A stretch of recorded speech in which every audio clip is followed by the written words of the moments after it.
तपाईँहरूको हार्दिक हार्दिक स्वागतम छ। हिमालबाट आएको मान्छेहरूको स्वागतम हो। गङ्गा बग्ने देशबाट आएको मान्छेहरूको स्वागतम हो। लुम्बिनी वनको स्वागतम हो। अनि टोक्योमा फुजी सानको स्वागतम हो। दर्शकवृन्द, तपाईँहरूले सम्झिनुभयो, आयोजकले निम्तो दिनुभयो र आजको यस भेटघाट हुने मौका जुटाइदिनु भयो। यो आयोजकलाई धेरै धेरै धन्यवाद छ। सबैभन्दा धन्यवाद तपाईँहरूलाई है। तपाईँहरूले नेपाली गीत सङ्गीत मन पराइदिनुहुन्छ र हामी कलाकारहरूले गीत गाउने सौभाग्य पाउँछौँ। दर्शकवृन्द, विगत 35 वर्षदेखि हामी गीत गाउँदै आएछौँ।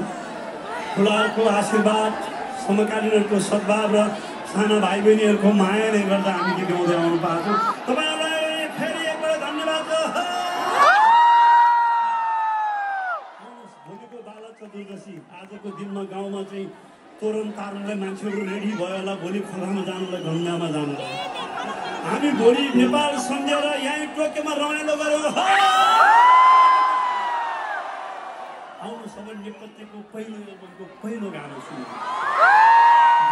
सुन्दाखेरि मलाई मेरो कलेजको दिनहरू याद आउँछ, मेरो ठिकठाक भएको उमेरको याद आउँछ। सायद तपाईँहरूलाई पनि तपाईँको स्कुल र कलेजको दिनहरू याद आउँछ।